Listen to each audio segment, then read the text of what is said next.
Mais au moment où Yahweh fallait allons dans la maison de Yahweh. Et il était dans la joie pour que tant où Yahweh est beau. Au moment où Yahweh veut vous parler, vous devez être dans la joie. Amen. Amen. Parce que je n'ai jamais vu quelqu'un hasard du couleur Messa et que Bilé Isawana, que Bilé Yabo y a bien et que Ali Yango a signé. Je ne pense pas. Là, il y a quelque chose qui ne va pas. Mais tout le monde est toujours dans la joie quand il y a la nourriture. N'est-ce pas? Parce qu'il y a ça. Nous avons frère, et que le Isawana frère, et ça est poussé directement à Ali Yango. Et croyons que Yahweh a coupé sa chose, il n'a pas et puis là, c'est la nourriture qui a été déjà emmagasinée. Maintenant, c'est l'état qui a modifié. Amen. Je pense que le vendredi, c'était bien. Et tout le monde qui Angela et le ensemble. Frère, ce qu'on dit, un homme de Dieu à l'église ici, à l'obé, Yahweh a pas mon frère. Et si vous allez sauter, parce que si ce n'est que vous, vous amenez la malédiction et vous amenez aussi la bénédiction. Ce qui vous, on va vous parler la bénédiction sera béni. On va vous bénir et puis on va vous la bénir. On va vous maudire et puis on va vous la maudire. Amen. Le vendredi c'était bien. Pour moi, je sais que vraiment Ezalaki Malam. Pourquoi? Parce qu'on a écouté la parole du Seigneur. Et la parole du Seigneur est si c'est que lui-même Elohim. Maintenant, le lobela qui n'a pas eu Ezalaki.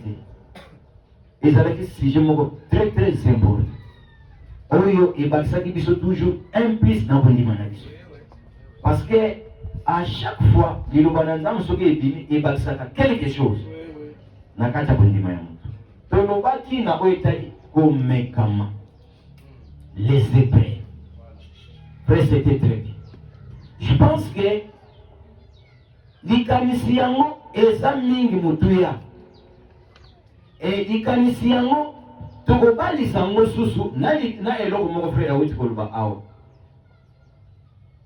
Nous sommes en étant où le Seigneur a béni yo, a révélé yo ni l'obanaye, et que yo ndimi ni l'obanaye, réellement yo ndimi ni l'obanaye. Et ça, quand tu n'as pas ce qu'on la foi, c'est spirituel. Mais maintenant, quand nima oyo zana moka tenayo, est-ce que batwazo monango? Batu bako monango soko poser acte ya bondima oyo zakati. Amen. Abraham, kaka ndenge tolobaki nan kumekama. Pourquoi Yahweh avait confirmé que maintenant je vois que yo likakama? Parce que Abraham avait posé un acte. Dans telle manière, frère, et ça est facilité pour Abraham. Yakozoka mwana na ye oyo oyo yaba azwaki naki mubange Isha azwi yawe rubi zoye keneko bomaye. Frère, aujourd'hui, je pense que ceux qui ont on ne raisonne pas sur la parole. Dieu n'a pas dit qu'il allait raisonner. Amen. Mais Yahweh a besoin de croyants. Peu importe. Même les Lobango, ils ont dit pour la croyez seulement. Maintenant, après avoir condamné, il faut se go émonan. Frères, sœurs, ces derniers temps, partout où nous sommes, partout, message qu'ils ont déjà proclamé.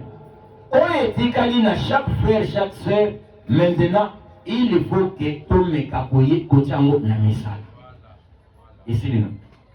Parce que tant ils ont sauté, tant que tout le monde a dit le mot les salements, la prophétie, les autres s'accomplir, la mission na biso, frère, tant ils ont sauté.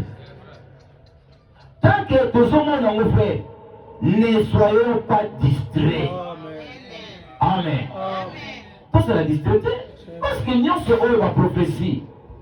William Branham a monaki. Nous sommes frères et ça accompli. Ni les tikali. Moi, les tikali, quand tu es là, septième prophétie, Oyo et tikali, tout le monde a un mot. Comme ça, tant que vous avez un mot, là maintenant, vous voyez que non, nous sommes copisami. Frère, tous à la distraite.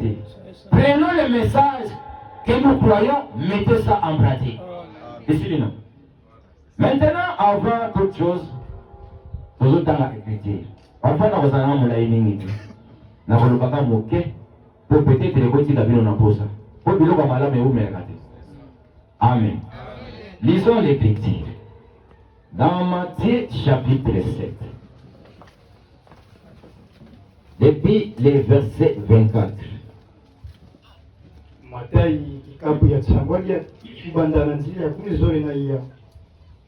C'est pourquoi Na yau quiconque entend ces paroles que je vous dis moto nyonso ina ke kuwa pruva ye na kutubila beno et les met en pratique pe ya netula na kisalo sera semblable à un homme prudent qui a bâti sa maison sur les rocs. yanda nke ko kana na mutu na kele na mayele metunga inzo na zuru ya dibanga ya nene. La pluie est tombée, Mvula mekubwa le torrent est venu, mupepe mekwiza les vents sont soufflés mi mupepe meluda et se sont jetés contre cette maison. yawe yamelozama kutelemina inzo ina Elle n'a point tombé parce qu'elle était fondée sur les rocs. yani inzo ina mekubwa vesama tibatu ina zuru ya dibanga ya nene. Mais quiconque entend ces paroles que je dis Kasi moto nyonso ke na kuwa to peke kuwa pruva ye et ne les met pas en pratique pe yana kutula na kisalo ve sera semblable à un homme insensé yana keko kana na mutu na kele mayele ve qui a bâti sa maison sur les sables. ina metunga inzo na zuru ya mtoto. La pluie est tombée, Mvula mekubwa les torrents sont venus, mipepe ya ngolo mekwiza les vents ont soufflé mupepe mekwiza et ont bâti sur cette maison. yao yamekubwa na zuru ya Elle ina est tombée et sa ruine a été grande. yande mekubwa pe mbwilu nani kwa nage nene. Yahweh a pas le Amen. Ça c'est vraiment c'est très très bien. Amen. Mes frères et sœurs, il est temps maintenant le monde bazolinga bamona oyo yondi menaka. Le frère Branham il a prêché la prédication intitulée Les œuvres sont l'expression de la foi. Alors que la foi est spirituelle et mon anakati. Mais maintenant, pour que dans les besoins, il faut mettre ça en pratique. Cela veut dire pratiquer ce que tu crois. Maintenant, ici, c'est le Seigneur. C'est l'enseignement de lui-même, Yeshua Hamash. En parlant comme ça, lui, il savait que les pharisiens ne peuvent pas mettre en pratique la parole. Tout à fait, frère. Tout Amen. Amen. C'est pourquoi les pharisiens ne peuvent pas pratiquer la parole. Pourquoi? En elle n'a pas la parole. N'a pas pharisien parole et ça l'a quitté. Frère, si vous avez la parole, écoutez-moi, on va faire l'effort de mon côté pour que vous pratiquiez. La parole va produire elle-même. Amen. Frère, nous aussi aujourd'hui, ce n'est plus l'état de croyance à frère, ma femme, ma frère, et les frères et sœurs que frères, nous sommes des croyants. Et ça, c'est en Wanate. Yeshua dit, même Jean-Baptiste dit aux pharisiens. Amen. Amen. Il dit aux pharisiens. Exact. Les pharisiens, on va lui dire, c'est un peu que nous sommes. Produisez les fruits. Maintenant, écoutez, accueillir. Jean-Baptiste a tel mot. Race de vipères. Exact. Qui t'a appris de fuir la colère à venir? C'est ça. C'est ça. Mais pendant que réellement vous se répandit, produisez les actes dignes de repentance. Amen. Amen. Amen. Amen. C'est là où le vrai croyant va aller. Il faut produire les œuvres dignes de la parole. Exact. Exact. Que dit la parole au sujet du mariage et du divorce? les sœurs, c'est très simple. Quand il y a compliqué, il y a compliqué. La parole sera compliquée, il y a compliqué. Mais ce qu'il y a mis avec simplicité, je vous assure, et vous tombez là. Amen. La parole dit dans Éphésiens chapitre 5, femmes, soyez soumises à vos maris. Amen. Amen. Amen. Bino basi. Oye bisa bisote na bandako bino boza ko bana. Oye bisa bisote ke ono frère. C'est bisote ndimaka. Problème a kotima yango te. Tolingi otomona ke réellement kondima na bino tozomona ngo. Une sœur dans la maison qui est têtue jusqu'à maintenant, azati nte ko benga mwasi ya mutoni. Tant une femme à la têtue. Parce qu'une femme têtue, il faut bien gagner. Chasser les femmes têtues à la maison. Pour que, on va la têtue, va avoir leçon. Mais si la Bible dit que moi si azala soumise dans mon bali naïe, frère, oya bisa bisote que on offre bisote ndima. Toi, sois soumise. C'est ça les actes. Si la parole dit, il faut payer des dîmes et des offrandes. Oui, vous savez que frère, voilà, tant économie difficile. Non. Et là, vous savez là, paye ta dîme et des offrandes. C'est ça mettre la parole en pratique. Amen. Amen. Si la parole dit, il faut venir à l'église, chaque jour il y a qu'il. Ne dites pas seulement, frère, parce que Nazaki n'a pas c'est pourquoi Nazaki a empêché. La parole dit, il y a une église. Il faut mettre ça en pratique. Frère, tu as vu ça. Secret mon goyaka awa, ils ont un secret monnaie. Il y a une protection de vos familles. Amen. Mais peuple musu c'est n'aki attaquer yo et pas yo zalaki awa aboyate. Na moment où ne peut pas le goyate. Mais na ko senga na yo frère. Même aux awa. Ti okopima pas maté. Il faut obima na parole parce que diable est là c'est la parole. Amen. Lui ne peut pas. La prière c'est rien. Tu peux écouter. Obi obonela kita mozaki na ndako. Otala kanam. Outi na mettre pour la monter. Obonde sincèrement Yahweh. Batela ngai na ba tentation. Na nyos na okuta nango protégez-moi. Écoutez. Maintenant regarde. On l'a monté au milieu du banda. Dès que vous êtes m'envoie directement tentation vers moi. Et mon sous au bon de la qui me reçoit la tentation aux amis faibles, peu au bout. Mais au bon de la qui. Mais si tu prends la parole, Yeshua il a vaincu le diable avec la parole. Amen. Il est écrit, prenez seulement la parole. Et frère Branham il dit dans sa prédication le conflit entre Dieu et Satan.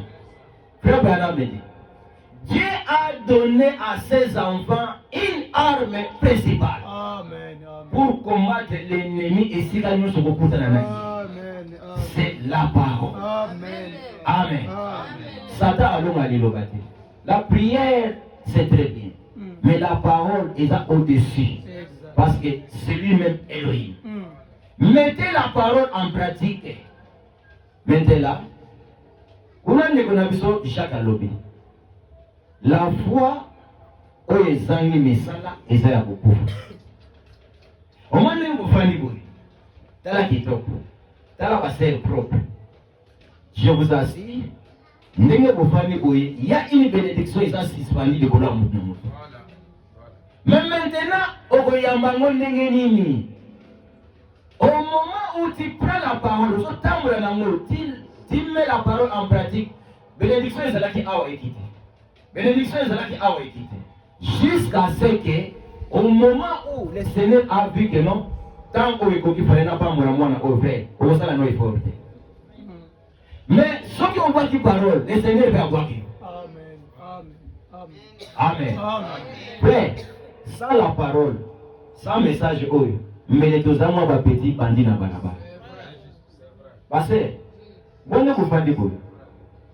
Bosonga na ba famille na bino, bosonga na ba collègue na bino botanga na bango. Botala ko bakoma. Et vous comprenez que non, la parole est comme si vous biso bato moko différent. Amen. Tozali soutenir tozalaki. Mais tokomi nante oyo tokozala. Mais en réalité, tozatendre tozalaki. Il y a quelque chose qui a changé. Un véritable croyant, la minute au fait, à cause de la tenue nazalaki. Il faut qu'il y ait un changement. Et changement, voilà, il y a un collègue qui n'a pas commandé. Amen. Souvenez-vous, dans la Bible, dans Jean chapitre 9, un aveugle né. Frère, c'était un aveugle. Moi j'aime cette histoire. Cet homme-là, il était né aveugle. Et on a posé la question à Yeshua. Maître, nani asomokaki? Est-ce que ma parent Toye moko pour abota mandingwana avec? Frère, Yeshua il dit non. Ils ont pas parenté. Ils ont payé mon côté. Mais abotamaki aveugle pour que les œuvres de Yahweh puissent se manifester en lui. Amen. Maintenant regarde. Yeshua maintenant a dit à ça là. Eve ya Yahweh na miso ba pharisien. Frère, peu importe nyonso oyo lilobe koloba. Soki oza na esprit ba pharisien kati na yo frère, tu ne croiras pas la parole. Yeshua a lobby, Azuma son frère. Yeshua il avait le pouvoir de dire à l'aveugle, mon âme, père moni. Mais cette fois-ci, à Salagine, à voir qui poto. Soy na mabele. À Salé poto. C'est ça, là. Et là, ça l'était. N'est-ce pas?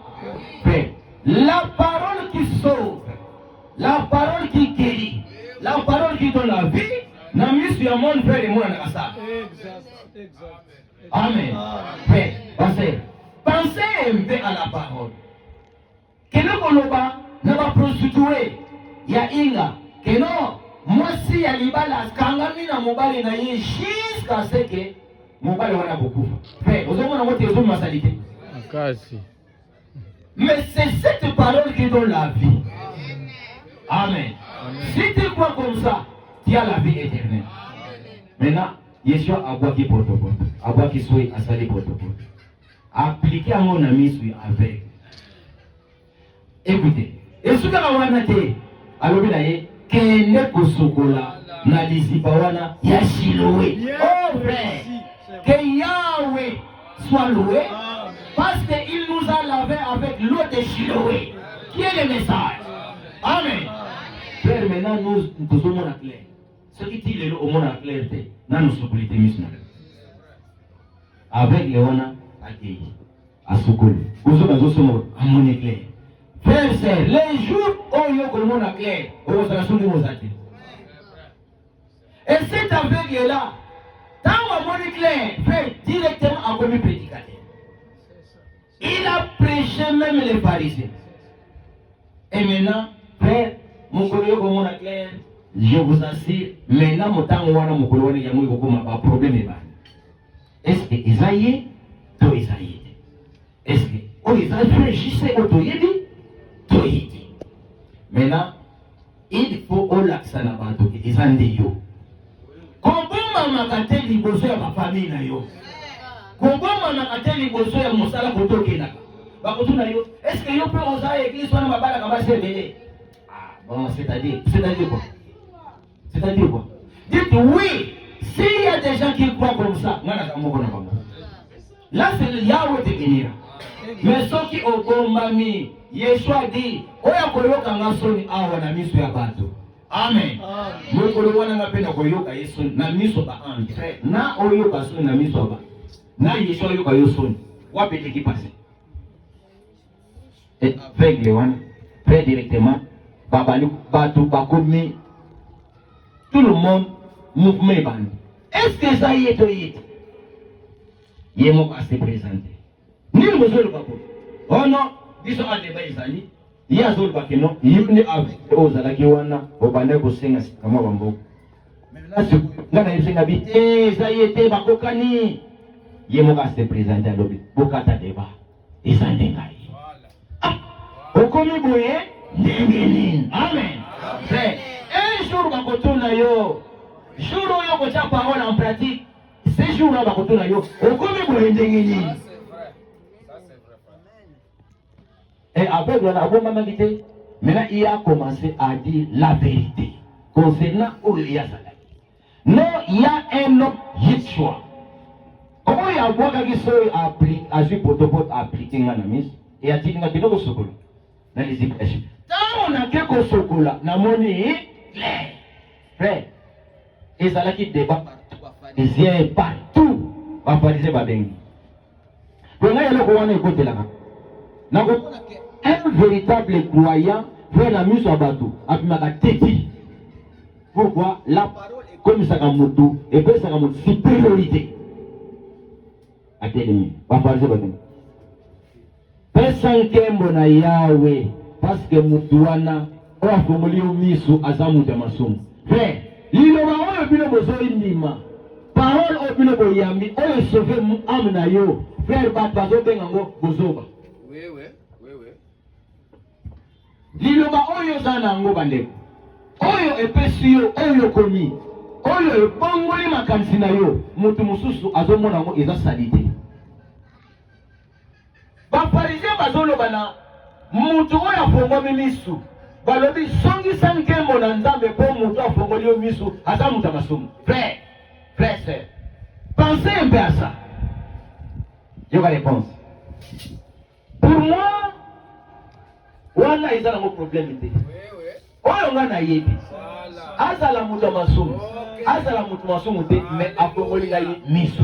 Frère, cette réponse est même pas parler. Ça c'est vrai, frère. Ça c'est vrai. Yo yebisa ye wana mokere oyo wana mokaka na message. Yebisa ye, est-ce que yo paye yo ser oyo sopa yo kutuno deuxième femme yo koni. D'ailleurs quand yebisa ye ozana l'état. Voilà. Amen.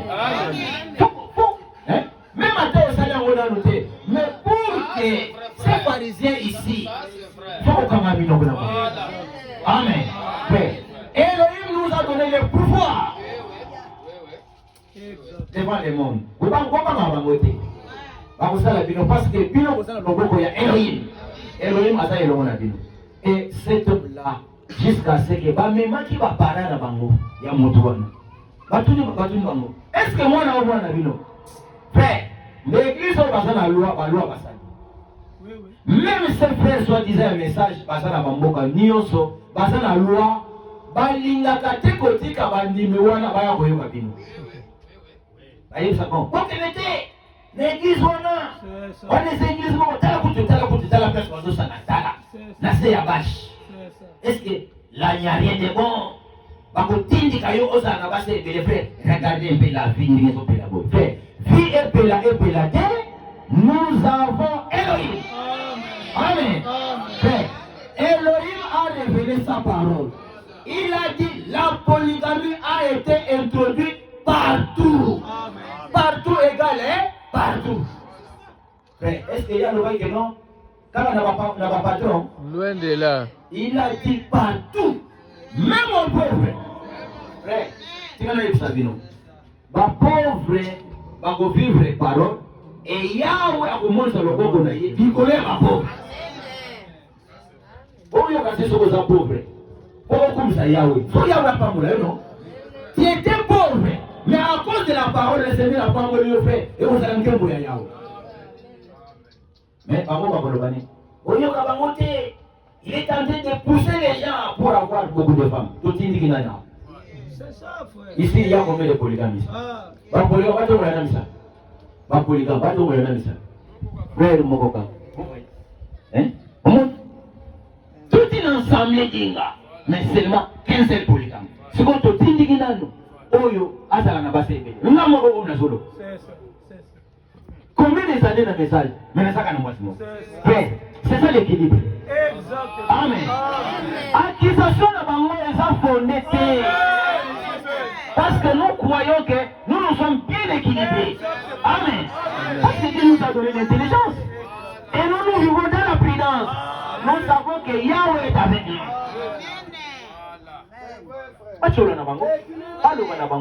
Mais nous savons que nous sommes juste devant les Seigneur. Amen. Yahweh a ébibiso. Yahweh a ébibiso. Vous voyez que toute une assemblée a un seul polygame. sikoyo tango bino kuna botindika mibali ese yo pe diable ayo koteya yo yo c'est ozomona te vraiment. Je dis c'est Satan, non pas Dieu. Dieu ne peut pas contredire sa parole. Mais Satan peut-être encore dans la camarade non seulement. Voisine wana bana kama. Ah c'est vraiment talaki kitoko ndiko sana. Ça kitoko. Mais on dit que nous comprenons deuxième bureau. Écoutez la gage. Deuxième bureau. Je suis un bureau, moi. Hein? Non frère. Enlevez ce langage diabolique. Amen. Bureau ligne.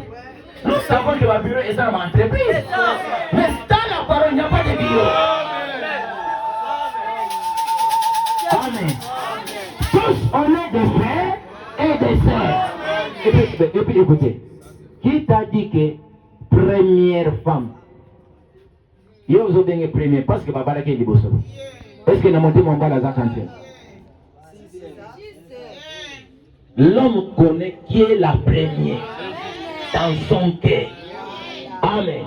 Si nous avons une première, deuxième, troisième, quatrième, cinquième, sixième, mais la première se trouve dans le cœur de l'homme.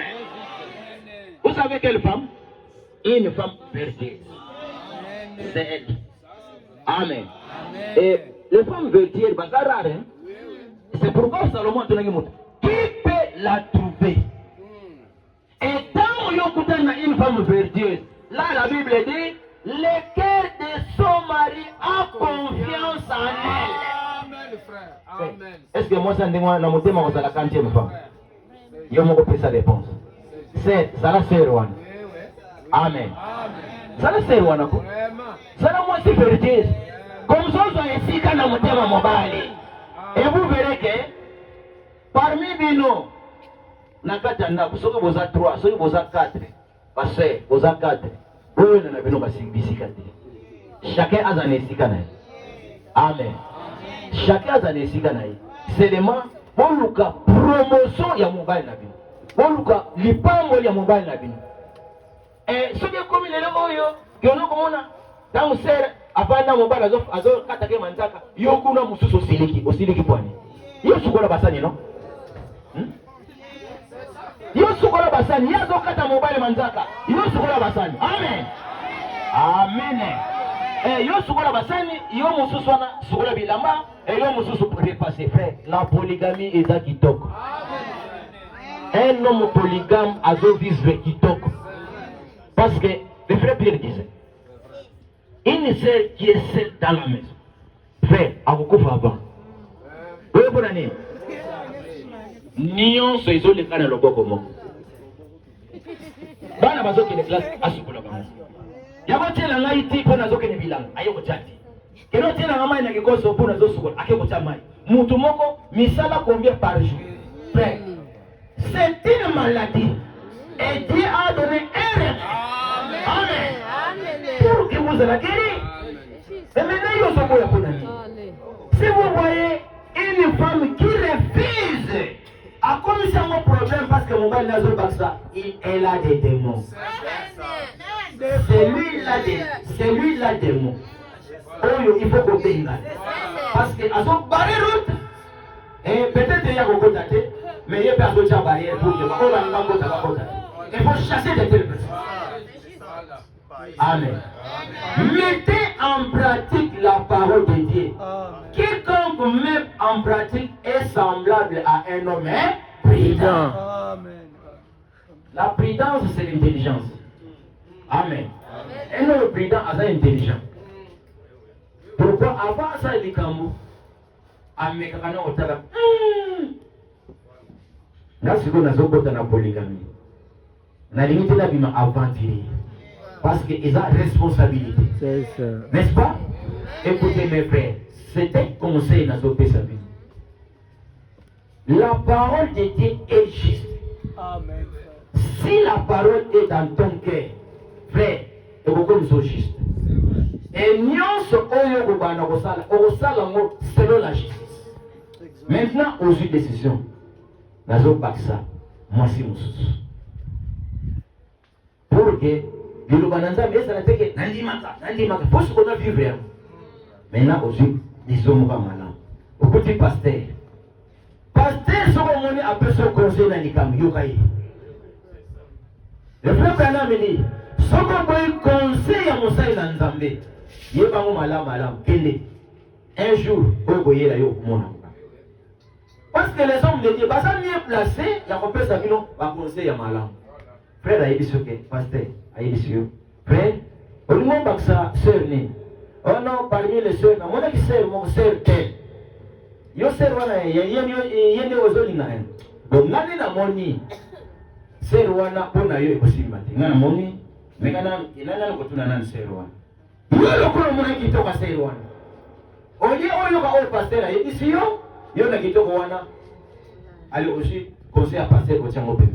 D'ailleurs, quand il va tirer au 4, et bien on a peut-être beaucoup de musique. N'allez pas d'abord plus loin sans que autant vous l'ayez à Elohim. Il faut le mariage commence devant Elohim. Amen.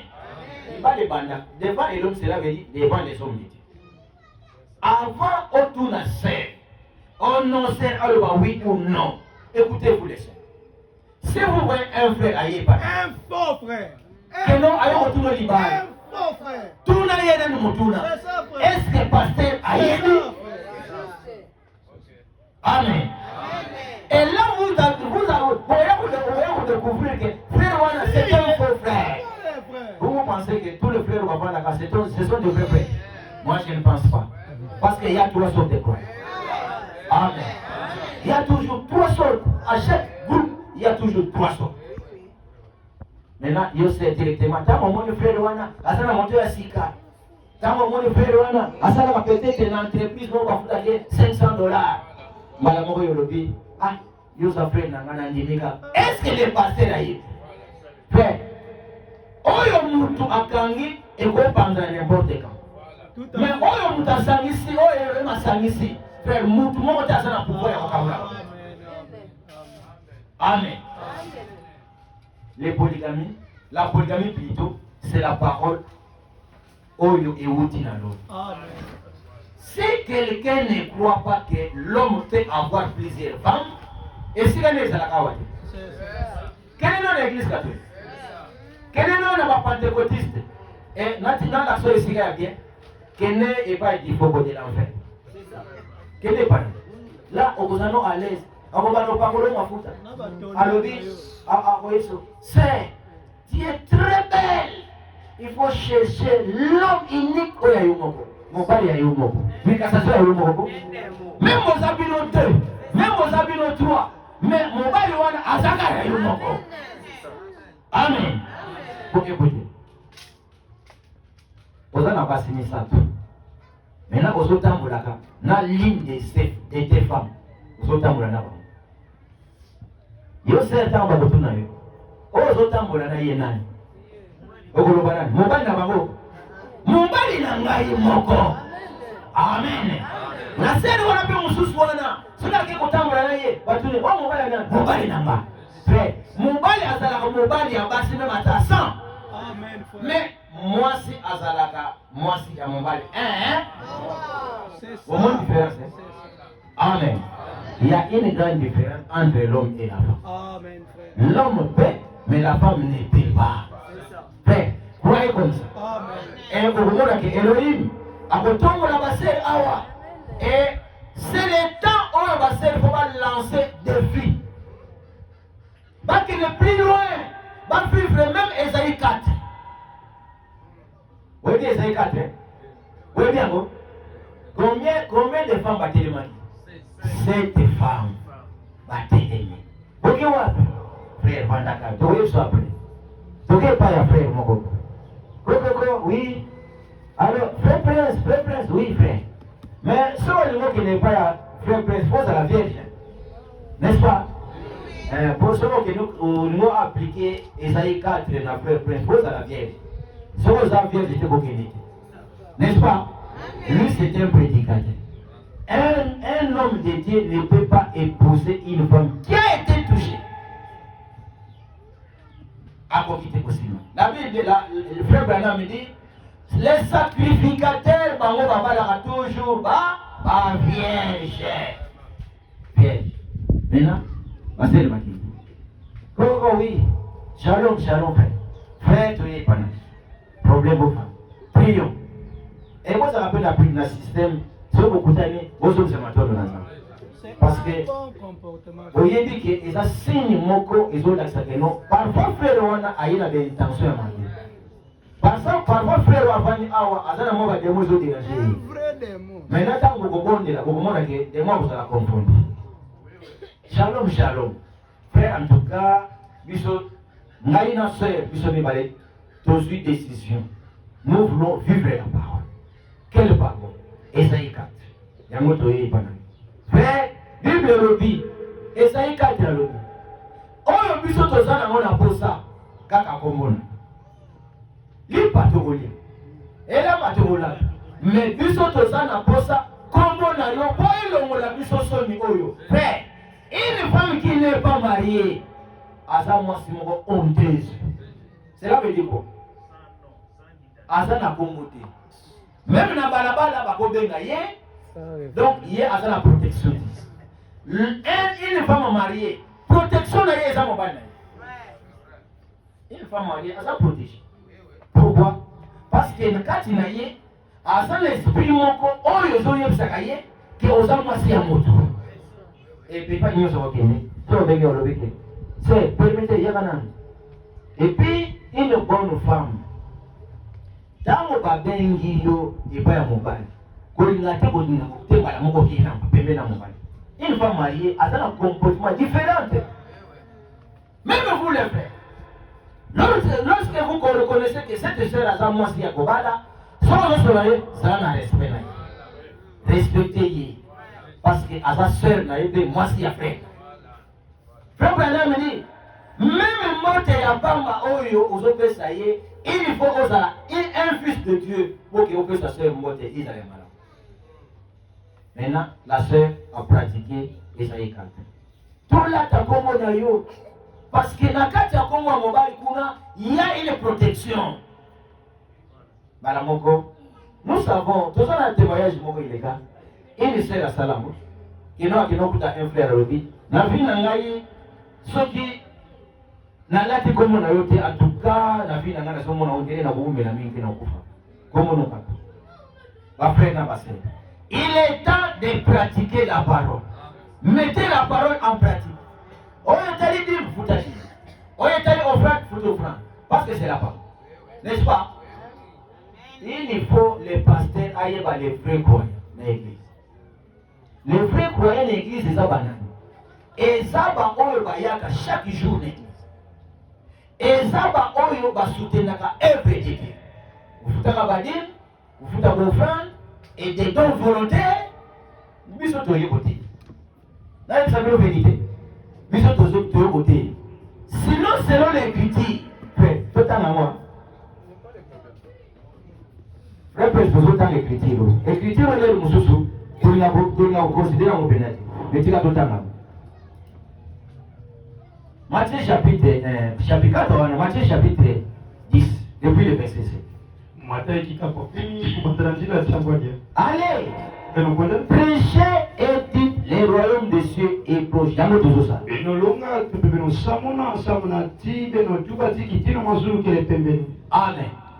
Amen. Guérissez les malades. Ressuscitez les morts. Purifiez les lèpres. Chassez les démons. Vous avez reçu gratuitement et donné gratuitement.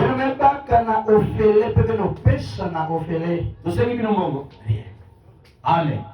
Est-ce que vous savez bon? Vous savez que mais écoutez.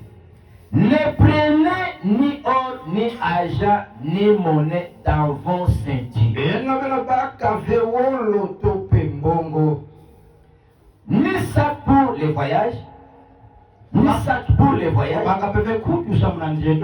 ni des tuniques, ni souliers, ni bâtons. Car l'ouvrier mérite son salaire. Amen. Amen. Remarquez un peu, écriture, rare de utiliser comme ça. Vous verrez un prédicateur qui a son temps là. Na malet na ya bilamba. Yewana na basuli na ya son temps là. Un prédicateur qui côté là, mais à son temps là na ba veste na ye, na ba soulier, mais Yeshua dit comme ma détinité. Ni soulier, ni nzete, ni or, ni argent. Pourquoi? L'ouvrier mérite son salaire. Et nous le bac non. Et si kayo ok ko sala mosala, on mérite di futa na yo. Mais banani ba kufuta mosali wana. Kaka ba oba kufuta na wana. Amen. Lokola bino. Ningo sawana. Maintenant Chakalobi. Quiconque ne met pas la parole en pratique est semblable à un homme. Oyo atali elongina na miroir. Parce que bino bolinga otala miroir. Mena boyo. Or parole pesa miroir. Oyo atali elongina na miroir et amonde ya sali. Mena sima ya kokitsa miroir akena ye. Prêt.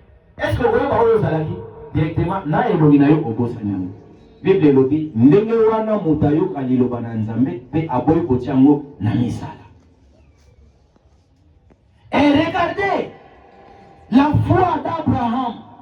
Et mon ami dans la musala. Yahweh alobi kenoko mboma mwana na yo. Abraham a douta kiti parce que ye azaki na bondima ke Yahweh akoki ressusciter mwana oyo na katikati ya bakufi. Il est allé.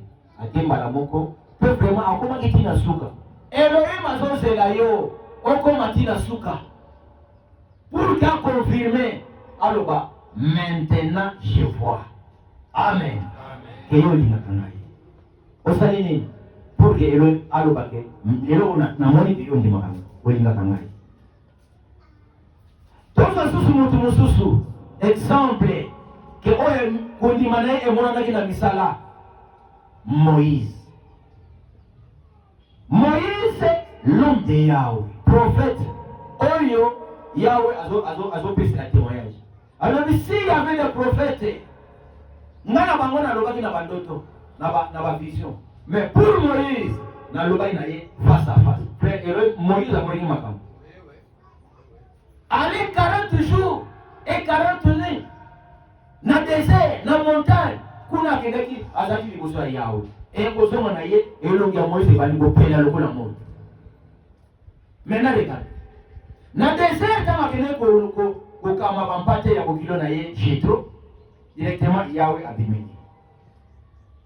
Moïse longola masapato. Les kimbangiste bazu ya doctrine. Est-ce que ce sont bangote ba Moïse? Kaka balobaki na Moïse longola sapato.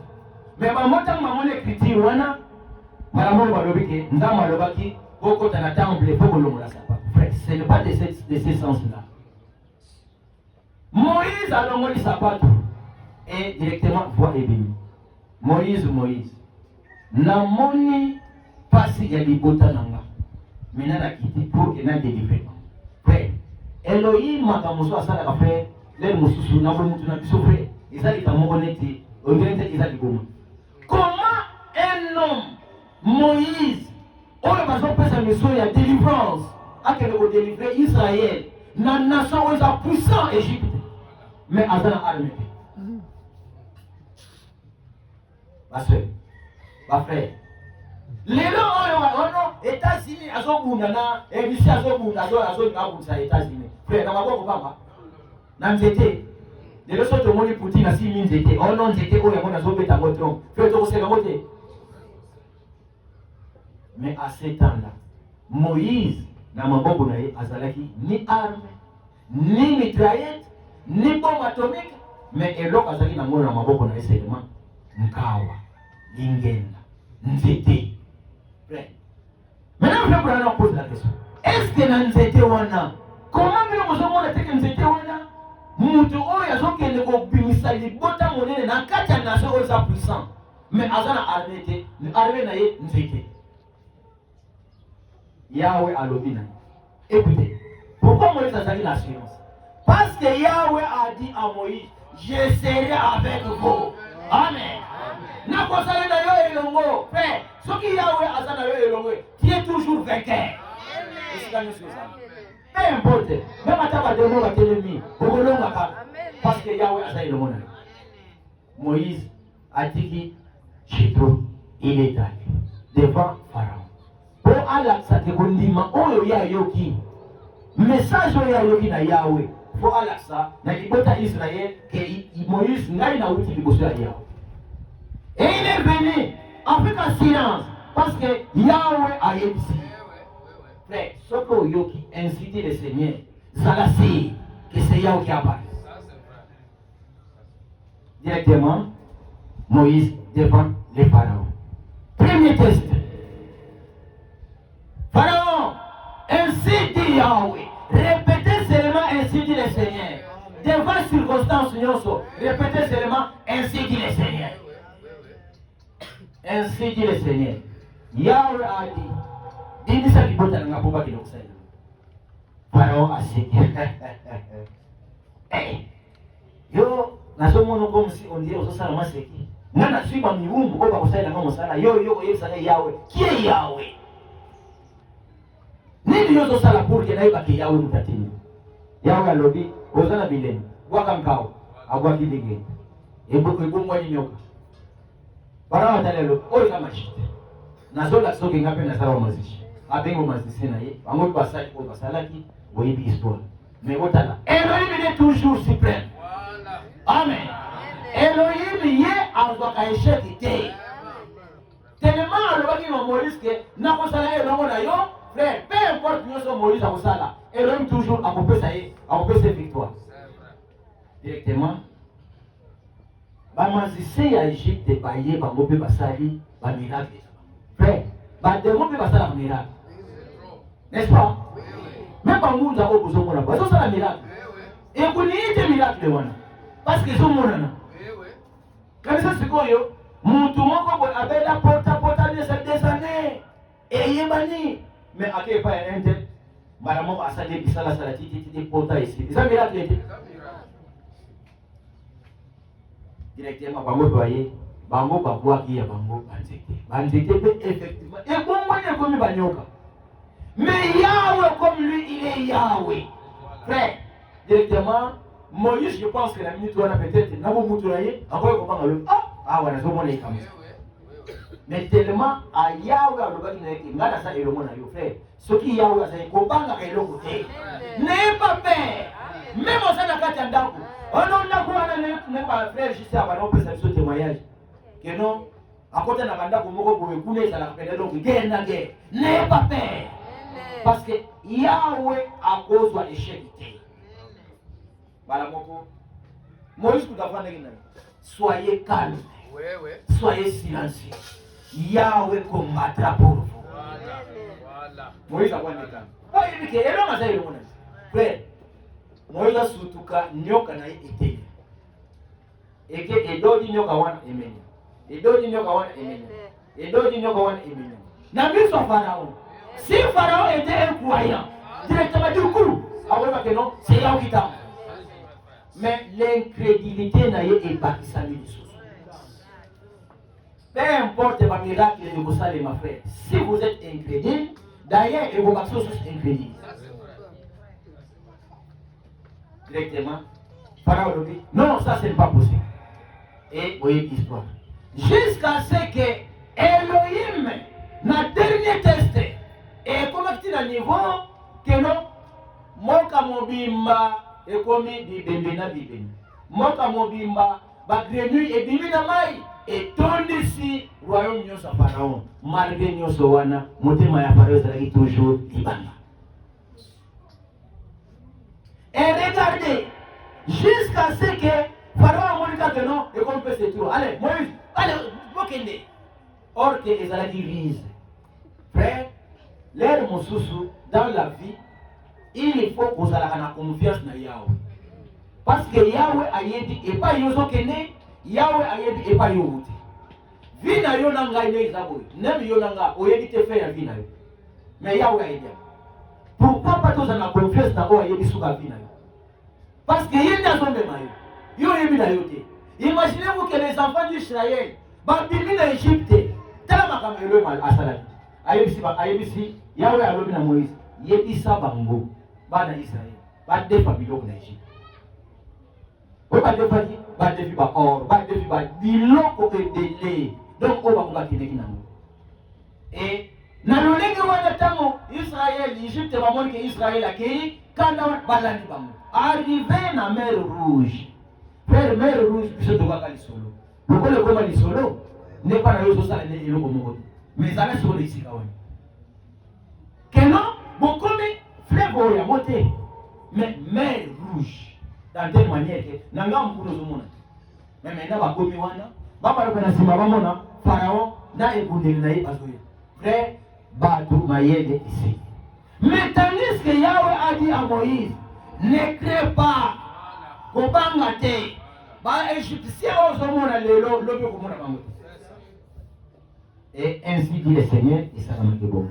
Pour vous faire remarquer que frère, la foi, tant que ça katina yo parole de Dieu, et que tindika yo otiamo en pratique.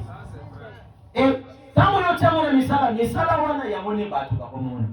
Parce que pour ndima ko isaka tina yo mona zo mona mo. Apana mona mo, il faut opposer acte. Qui peut zo la sakeno, pour ndima na yo ya mo e mona. Moïse sokandi soki ala kisakate oyo alakisaki mbele bana nzamba yebaki teke no nzamba mbatini. Et si soki toke plus loin, tokoya komona kelo, même William Marion Branham, il a mis la parole en pratique. Dans telle manière que un jour, Frère Branham a été koluka bekire. Aluki azwiti. Ah, akomi bozonga baya le bon, tika na zonga na parce que na azwiti. Frère arrivé quelque part, à ce que vous voyez, vous êtes Branham. Mais yo solo bekire non. La parole est dans mon okonayo. Dites seulement quelque chose. Amen. Et au moment que vous savez. Frère Branham, lui, il pensait peut-être lier ma candidature. Alors que déjà, Yahweh a insisté. Non, ça c'est Yahweh. Directement l'objet. Bon, dans ce cas, équilé, Bimawana, et le côté de Mawana. À ce que équilé. Frère, si tu as la parole, on a un petit créateur.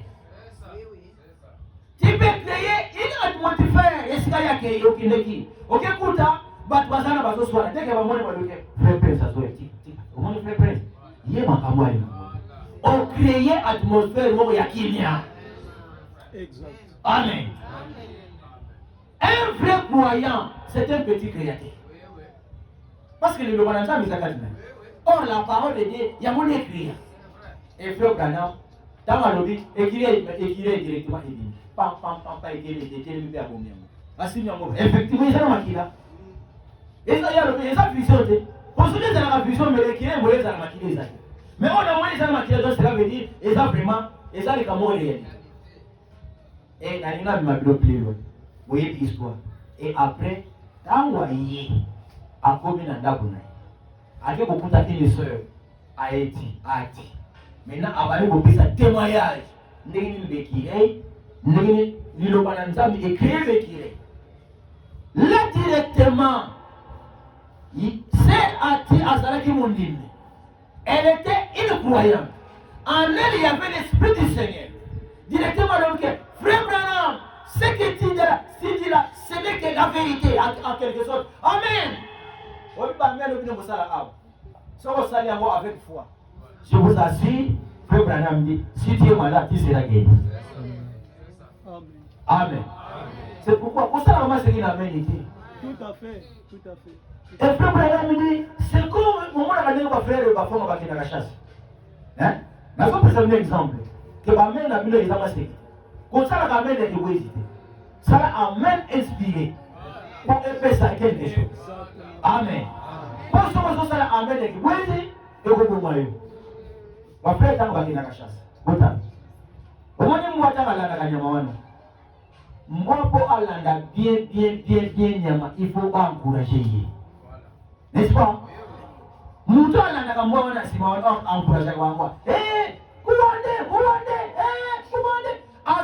encourager moi pour que moi à la fort. C'est la même chose avec un prédicateur. Un prédicateur vous allez encourager avec de votre amen et amen voilà et comme même Elohim akita onction et onction voilà yamone ko guérir. Si tu as la foi. Onction voilà yamone ko même yoke soko ça baptisé directement le frère. C'est la vérité. Mais il y a un demi qui est là sur baptême. Nandela onction. Mais soko lo ba kamenité ba no ya awa nano lo ba menité. Vous allez la philosophe. Awa to ya vous allez la philosophie. Ici, c'est devant Elohim. Nous devons être joyeux et pousser même des cris de joie. Alléluia, c'est la vérité. Frère, dis-nous des bateaux à la capacité. L'église catholique, c'est un tombeau. Quel est votre amen, l'église catholique?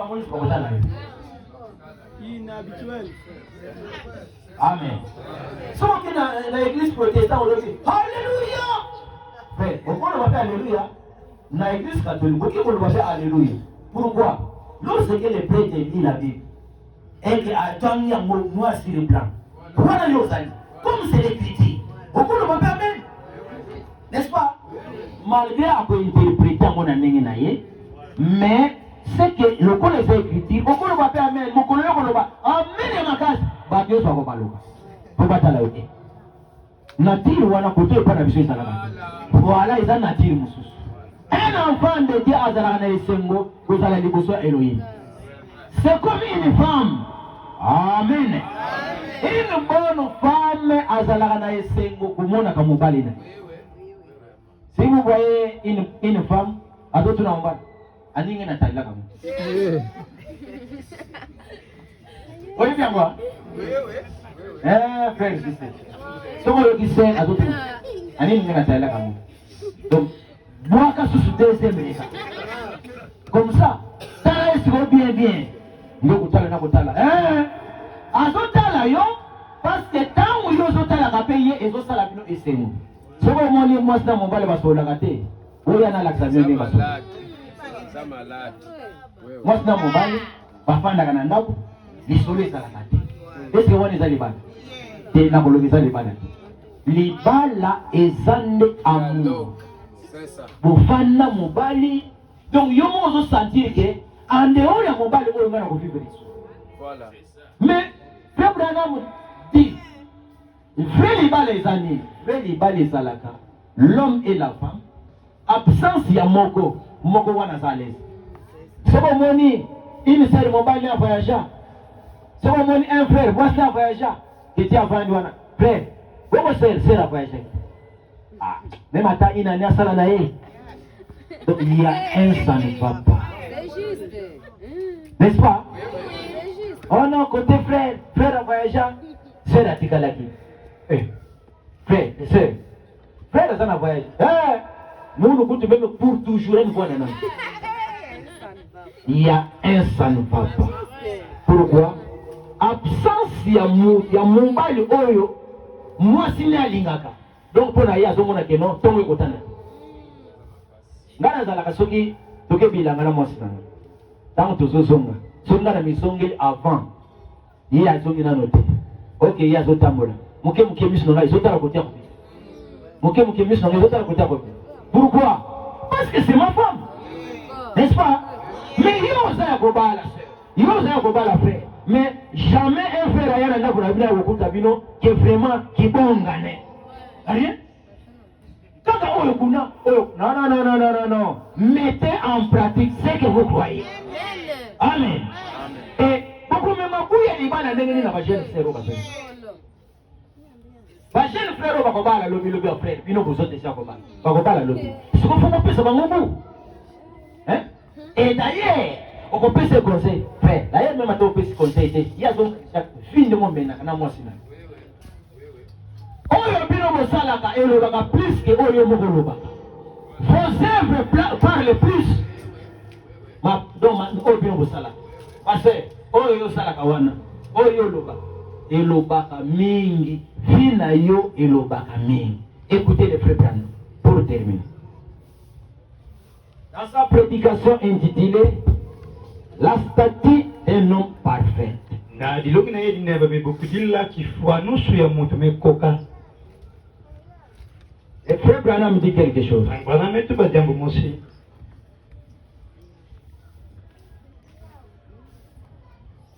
Il y en a beaucoup, mais prenons seulement quelque chose. Ya kele mingi kasote baka jambo mosi.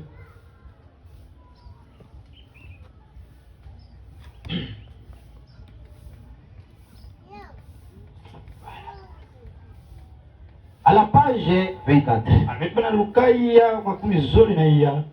Et deuxième partie. Amepana ndambo ya zole. Le premier chant que j'ai aimé parmi les cantiques. Nkunga ina ya tete ina munu mezona katikati ya minkunga. C'est l'un des plus beaux êtres comme Yeshua. Ya kele mosi ya ba miyimbu ya kitoko ina zona kiba vuanda lokola pumbu Yeshua. Être comme Yeshua. Être comme Yeshua. Je veux être comme lui dans toute ma vie. Être comme Yeshua. Je veux être comme lui dans toute ma vie. Être comme Yeshua. Alléluia. Être comme Yeshua. Alléluia. Être comme Yeshua. Je veux être comme lui dans toute ma vie. Être comme Yeshua. Amen. Ça c'est le frère Branham. Ya kele penge Branham. Eh bien, Ya kele mbote. si je m'attends à être comme Yeshua, Nikamna kumizingila kuvona lokola pumbu Yeshua. je dois avoir de la vertu. Mufati vuanda na mpifo. Amen. Amen. Or la vertu, Oki mpifo tope ngolo. c'est quelque chose qui se trouve dans un vrai croyant. Ya kele kima moske na kati ya mundimi ya kedika. Et un passage qui fait que cela peut passer de moi aux gens. Yana kutamba sana ya nga katuka na munu pe mekwende na batu yankaka. Je vous donne un exemple. Na kopesa na kifua nusu. Il y avait un temps, Na kana tamoshi. il y avait un enfant qui était malade. Bana na mwana mosi bona kimbevu na njombuku. Il manquait le sang. Bana ka kondo menga. Maintenant, il faut qu'il y ait quelqu'un qui a des bons, qui a le sang pour que on transfère à cet enfant. Yana kulomba matike mutu na kena menga sana tiba vutu sana mwana ina. Moi, j'étais là. Rangi bana kavana. Je suis allé visiter cet enfant-là. C'était l'enfant de Frère Boya. Mwana boya. Arrivé là-bas, Okuma gavana. Bamoninga. Mwana On m'a examiné. Bamete fio. Atale makila nanga nazaki na po groupe O positif. Bametala menga nani amekele na groupe ya opposite. Tango babeninga makila bazongisi na mwana. Kama veba nga bamevutusha una mwana. Na ninga napesa un exemple mon clair pour que ekota malamu. Zona pesa na kifunu somni ya kota mbote. Par rapport à ce que Frère Branham vient de Na dire. kutadaga ipangi bwana metuba hawa. Il dit, Ametuba. il y a la vertu dans un croyant qui est un passage. Ya kele na ngolo de pempifo kele na kata mundimi na kina kutamba kasana. Ce passage qui fait que cette vertu quitte d'un croyant pour que les gens voient ça. C'est on est kena kusala ngolo ya katuka na mundimi ya kwenda na mtu akaka watu Quand mona. babeni makile pananga, Amebenda menga na pangi. bazoni c'est pas moi. Amevutusha na mwana. Et moi na je guéris. Mwana mebaka ni ya kusu. Question na yango. Kivu kele ya ya. Soki ngana za na makila. Aboshika na pangi bwana na menga. Nini banga babeni? Abonini bazo na basala. Soki yo sana parole te. Sikana kele na prova ve. Bato wakomona nini? Batuke mona nini? Amen. Il faut qu'il y ait quelque chose en vous. Ya fati bwana na diambo musikile kati na ngeyo. C'est ça que le Frère Branham dit. Ya bwana pangi bwana ngina kutuba. Parce que et la vertu est sortie de lui Samana tia kende na ngolo mebi na kati na ndini. pour atteindre les gens. Samana ya kuma atu. La force, Ngolo. la parole. Prova. Vous devez avoir la parole. Fati bwana na prova. Et quand vous mettez la parole en pratique, Inataka metu la prova na c'est kisabu. pour atteindre ces gens-là. Samana ndia kukuma na batuina. Amen. La vertu, avant que vous puissiez la laisser sortir, Ngolo tete sama nge bika yao ya bima. vous devez premièrement. Amen. Nge fuati tete kuvonda na yao. Amen. Amen. Vous devez croire d'abord la parole. ndima tete prova Pour mettre la parole, pour mettre d'abord la parole en pratique, vous devez être dans la parole. nasema kutula puka na kisango pati kati ya prova Dès que la parole soit en vous, e prova kwanza kati na ngeyo là vous pouvez mettre la parole en pratique. wanangena katula puka na kisango Mais si tu n'as pas la parole, shika na ngena prova on vengo retient ni en pratique. abo nini ngele tula na kisango Le frère Branham me dit, bwana metuba vous devez premièrement la voir. yepati vuanda tete na yao Si vous ne l'avez pas, shika na ngela yao ve vous ne la sortira pas. ngekebimisa yao ve Elle ne peut pas sortir rien. ngakabimisa kima ve Amen. amen Amen. amen Il donne l'exemple amepesa kifuanuso dans la Bible. na Biblia Cette femme-là qui avait le père de sang pendant 12 ans, nketo inavonaka kutamaka menga kutadaka bamvula 10 mosi na zole en elle, nakati na yandi elle se disait, alikuwa tuba je vais vers Yeshua ekwenda na Yeshua pour chercher la guérison. sana kuna sosa unyakusu Et quand elle est arrivée là-bas, natamani kumaka elle a vu, il y avait la foule. animalaka nkangu ya batu Donc, cette foule qui l'empêchait d'arriver là où était Yeshua. kangu inafanaka kambika ni kukuma kisika Yeshua bwanda Maintenant, elle dit à elle-même, ameki bikutuba na kiandi mosa quand je suis arrivé au pied de Yeshua, je vais toucher le fils que quelque chose dans son habit. natamuke kuma na pembeni ya Yeshua muke suba tati notika ya yunga na yandi Lorsque je toucherai ça, natamuke shimba ya je serai guéri. muke bona kunyakusu Et quand elle a fait cela, tamone sadaka yao fait directement, Bible elobi que makila na ye ekataki. na mala mosi bile metu batike menga le mwa kutanga Et Yeshua abaluki. Yeshua mebaluka Il y a quelqu'un qui m'a touché. abwe mutu mesimba muno Pierre, mutasimbi. Petero mutu mesimba muno Pierre dit, Petero metoka maître, atomu yo moko zomo. ngimba Papa sipa zosimba yo. mingi kena kusimba Yo, ngi papa simba yo. me papi simba kange Mais prêtre asimba yo. maana singa nganta bisimba kange Prêtre asimba yo. kasi mutu mosi mesimba mu Et cette femme est venue. enkete mekoza Seigneur, fumu aie pitié de moi. wila mono kiati Amen.